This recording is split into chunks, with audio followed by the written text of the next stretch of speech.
जब सड़कें सूनी हो जाती हैं तब संसद आवारा हो जाती है। आज की तारीख में इसी शब्द को क्या देश के लीडर ऑफ अपोजिशन यानी कि राहुल गांधी ने समझ लिया है, डिकोड कर लिया है। मोदी जी जब संसद की तरफ बढ़ रहे होंगे उस वक्त दिल्ली में लाखों की तादाद में लोग होंगे।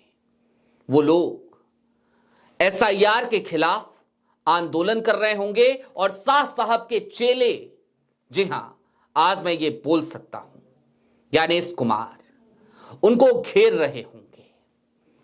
कुल मिलाकर समझने की जरूरत यह भी है कि एक तरफ राहुल गांधी ने आज 12 राज्यों के तमाम टॉप लीडरान को बुलाया और उसके बाद सड़क पे उतरने का ऐलान कर दिया वोट चोरों के खिलाफ, तो दूसरी तरफ अखिलेश यादव, देश के सबसे बड़े राजनीतिक सूबे से आने वाले अखिलेश यादव, उन्होंने भी प्रहरियों का ऐलान कर दिया।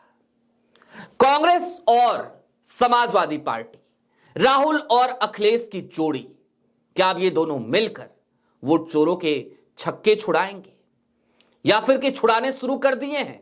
और कर दिए हैं तो कैसे कर दिए हैं? बहुत कुछ है बताने को, लिहाजा वीडियो में अंत तक जरूर बने रहिएगा। नमस्कार, मैं स्वप्निल और आप मुद्दा देख रहे हैं। दोस्तों आगे बढ़ें उससे पहले वही छोटी सी अपील। मुद्दा इन दिनों एक गंभीर आर्थिक संकट से जूझ रहा है। एक तरफ हमारे मेन बैंक अकाउंट्स फ्रीज चल रहे हैं तो दूसरी तरफ हमारे 2.5 साल पुराने चैनल को हमसे लंबे समय तक छीन कर रखा गया था। ऐसे में डे टू डे ऑपरेशंस में मुद्दा को काफी मुश्किलों का सामना करना पड़ रहा है। लिहाजा आपसे गुजारिश है, यदि आप चाहें, यदि आप सक्षम हो तो छोटी छोटी मदद मुद्दा की जरूर कीजिएगा। इसके लिए आप स्क्रीन पर दिख रहे क्यूआर कोड या फिर के नीचे दिख रहे यूपीआई नंबर का इस्तेमाल कर सकते हैं।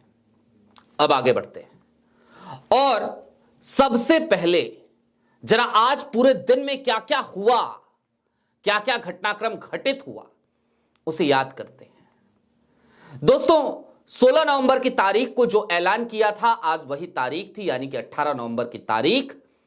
देश के तमाम नेता आज पहुंचे थे। हालांकि एक सांसद महोदय ऐसे भी हैं, उनका भी जिक्र करना जरा ज्यादा जरूरी है। कांग्रेस में बैठे हुए ऐसे लोगों का जिक्र, सुबह सुबह मोदी जी की तारीफ कर रहे थे, खबरें छप रही थी, बताया जा रहा था कि देखिए शशि थरूर साहब ने कितनी तारीफ कर दी मोदी जी की। बीच में एक कटाक्ष किया था लेकिन बाकी सब तो तारीफ ही थी।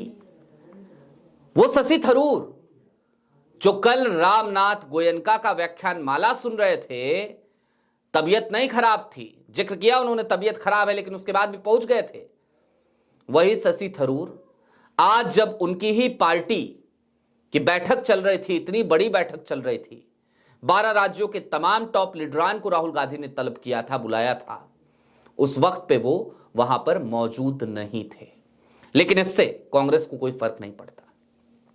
शशि थरूर चाहते हैं आज की तारीख में कि उनको कांग्रेस खुद ही बाहर निकाल दे ताकि वो विक्टिम कार्ड खेल सके, और कांग्रेस अलग ढर्रे पे है। कांग्रेस कह रही है नहीं निकालेंगे, सांसद ही तो हो, बने रहो सांसद, हम अगली बार देखेंगे, अभी 5 साल हम तुम्हें कुछ नहीं कहेंगे। अब खैर ये तो हो गए शशि थरूर साहब। कांग्रेस में वैसे भी बहुत से ऐसे लोग हैं, उनका जिक्र क्या किया जाए। नकारात्मकता पे बात करने से बेहतर है जो सकारात्मक चीजें आज घटित हुई जरा उनको समझा जाए। इस देश में लगातार ये कहा जा रहा था राहुल सड़क पे नहीं उतरे तो काम नहीं बनेगा, लेकिन जरा देखिए एक ऐसा संयोग है, शीतकालीन सत्र की शुरुआत हो रही होगी। जी हां, 1 दिसंबर की तारीख से, 1 दिसंबर से 19 तारीख तक शीतकालीन सत्र चलेगा, इस बात का ऐलान हो चुका है। मोदी जी अपने घर 7 लोक कल्याण मार्ग से हो सकता है निकल रहे हों संसद भवन के लिए, और उस बीच में तमाम जगहों से उनके पास ये खबरें आ रही हों, मेन स्ट्रीम मीडिया से तो खैर क्या ही आएगी, कि दिल्ली में लाखों की तादाद में लोग जमा हो गए हैं। और जमा हुए क्यों हैं? तो हुए इसलिए हैं क्योंकि ज्ञानेश कुमार का विरोध कर रहे हैं, वो चोरों के खिलाफ मोर्चा खोल रहे हैं। और ये इसलिए हो रहा है क्योंकि देश का लीडर ऑफ अपोजिशन सड़कों पर उतर आया है। आज कांग्रेस ने इस बात का ऐलान कर दिया, कह दिया कि एसआईआर को लेकर हमने अपने लोगों को तो लगा ही रखा है, लेकिन इसके अलावा हम एक बड़ी रैली करेंगे। पवन खेरा ने यह ऐलान किया। उसके अलावा अब मैं आपको दो चीजें दिखाना चाहता हूं, चूंकि अखिलेश यादव का भी मैंने जिक्र किया था, और मैं दर्शकों से भी अंत में एक अपील जरूर करूंगा आज और इसी एसआईआर के संदर्भ में। लेकिन सबसे पहले अपनी स्क्रीन पर देखिए, अखिलेश यादव का एक ट्वीट है। इसके बाद आपको एक और ट्वीट दिखाएंगे, राहुल गांधी के एक जमीनी सिपाही की हिम्मत दिखाएंगे। लेकिन पहले अखिलेश यादव का ट्वीट। अखिलेश लिखते हैं, चल रहा एसआईआर का दौर है, छूटे ना वोटर कोई करना यह गौर है। पीडीए प्रभारी ने थामी जो कमान है, यही तो है विजन इंडिया, यही अरमान है। जनतंत्र की रक्षा करने का इससे ही सम्मान है। मतदाता सूची पुनरीक्षण के लिए चल रहे एसआईआर अभियान में एक एक मतदाता का नाम वोटर लिस्ट में शामिल कराने को सुनिश्चित करने के लिए सपा की मुहिम का विस्तृत ब्यौरा समाजवादी बुलेटिन के ताजा अंक में। और फिर अखिलेश यादव की चिट्ठी इसमें लगाई गई, समाजवादी पार्टी का यह ट्वीट। अखिलेश यादव अपने सिपाहियों को, जिनको उन्होंने पीडीए प्रभारी नाम दिया है, उन्हें आगे बढ़ा दिया है कि भाई अब मतदाताओं के अधिकारों की रक्षा करने की जिम्मेदारी तो हमें उठानी पड़ेगी। और ये मैं कई दफे से कह रहा हूं कि अब कई महाजों पे लड़ना पड़ेगा, लेकिन शुक्र है विपक्षी दल अब उन महाजों पे लड़ने के लिए तैयार नजर आ रहे हैं, और तैयार नजर आ रहे हैं, कमर कस रहे हैं। ये सब बातें नहीं करूंगा, लड़ता हुआ दिखाऊंगा। भूपेश बघेल साहब का एक ट्वीट देखिए आपकी स्क्रीन पर। यह बिल्कुल सत्य है कि एसआईआर की प्रक्रिया में जो भी बीएलओ भाजपा के अनुसार काम नहीं कर रहे हैं, उन्हें मानसिक रूप से प्रताड़ित किया जा रहा है, उन पर दबाव बनाया जा रहा है। छत्तीसगढ़ में भी ऐसा हो रहा है। स्वतंत्र रूप से काम कर रही महिला बीएलओ को भाजपा के पार्षद परेशान कर रहे हैं, जिसकी शिकायत थाने में की गई है। एसआईआर का षड्यंत्र बहुत बड़ा है। और नीचे इन्होंने एक अर्जी लगाई है। ये अर्जी राहुल गांधी के एक बेहद नन्हे से सिपाही, बूथ लेवल एजेंट हैं, उन्होंने दी है थाने में। दरअसल एसआईआर की प्रक्रिया के तहत एक बीएलओ स्वतंत्र रूप से अच्छे तरीके से अपना काम करना चाहती थी, और उनका सहयोग करने के लिए कांग्रेस के कुछ कार्यकर्ता भी उनके साथ चले गए। बूथ लेवल एजेंट हैं, वो जा सकते हैं, अधिकार है उन्हें।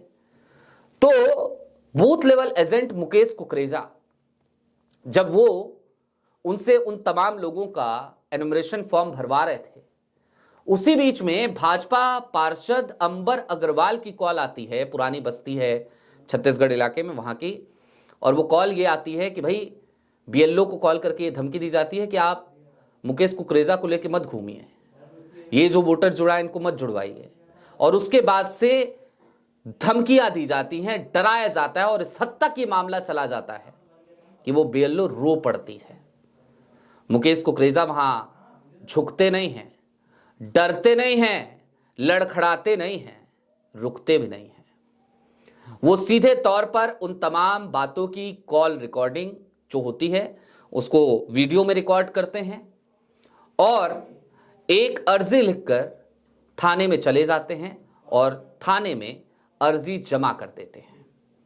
जाहिर सी बात है, इसके बाद अब छत्तीसगढ़ की सरकार है भाजपा की, तो एफआईआर तो अभी दर्ज हुई नहीं होगी, हुई भी नहीं है। संडे के दिन की यह घटना है, आज मंगलवार है। संडे को जब ये अर्जी दी गई, मंडे को बात की गई कि भाई एफआईआर क्यों नहीं दर्ज हुई, तो कहा गया कि आपने जो मोबाइल फोन पे हमें भेजा है, इसकी पेन ड्राइव दे दीजिए, जो आपने सबूत दिए हैं। आज की तारीख में मुकेश कुकरेजा से मैंने द न्यूज लॉन्चर पे भी बात की है, वो वीडियो भी आपके पास आ जाएगी जल्दी ही द न्यूज लॉन्चर पे। मुकेश कुकरेजा ने आज उस बातचीत में सीधे तौर पे बताया कि पेन ड्राइव आज की तारीख में हमने सबमिट कर दिया है। अब हम उम्मीद करेंगे कि एफआईआर दर्ज हो, नहीं दर्ज होगी तो हम उम्मीद करेंगे कि हमारी पार्टी इस पे एक्शन ले। जाहिर सी बात है, जितना काम मुकेश कुकरेजा को करना चाहिए था वो मुकेश कुकरेजा ने किया, अपने हिस्से का हक अता किया। अब चलते चलते मैंने कहा था मैं आपसे एक अपील जरूर करूंगा। तो इस बात को समझिए कि फिलहाल देश में SIR चल रहा है और ऐसे में जिम्मेदारी आपकी भी है कि आप कम से कम अपने मताधिकार की रक्षा करें। अपने BLO को जरूर फोन कीजिए, जरूर पूछिए कि मेरा फॉर्म कहां है, फॉर्म को फिलअप कीजिए और SIR के तहत अपने मतदाता के अधिकार को, मतदान के अधिकार को बचाइए, सुनिश्चित कीजिए। यह आपकी जिम्मेदारी है। बतौर जिम्मेदार नागरिक आपको यह करना होगा। अब दोस्तों, आज ये जो खबरें आई ना, अलग अलग समय में कांग्रेस हेडक्वार्टर से या फिर जो समाजवादी पार्टी का बुलेटिन आया, इसने ये तो तय कर दिया कि ज्ञानेश कुमार जितनी आसानी से बिहार में कर गए उतनी आसानी से अब कहीं और नहीं कर पाएंगे। क्योंकि निश्चित तौर पर कांग्रेस को या सपा को या विपक्ष के तमाम नेताओं को अब एक बात समझ में आ गई है कि भाई जमीन पर मतदाताओं के अधिकारों का संरक्षण भी उन्हें करना पड़ेगा, क्योंकि उनके सामने एक पूरा ऐसा सिस्टम है जो उनके मतदाताओं के अधिकार उड़ा रहा है। और ऐसे में यदि वो नहीं चेते तो फिर चुनाव के दिन उनके मतदाता बूथ पे जाएंगे और पता चलेगा उनका वोट नहीं है, और उसके बाद नतीजे ऐसे ही आएंगे जैसे बिहार में आए कि भारतीय जनता पार्टी जश्न मनाएगी कि देखिए 91% का 91% का हम स्ट्राइक रेट लेकर आए हैं। बहरहाल आपकी क्या राय है हमें कमेंट बॉक्स में जरूर बताइएगा। अभी के लिए दीजिए इजाजत। चलते चलते फिर वही अपील, चैनल पे नए हो तो सब्सक्राइब करते हुए जाइएगा, सक्षम हो तो छोटी छोटी मदद मुद्दा की जरूर कीजिएगा। बहुत शुक्रिया।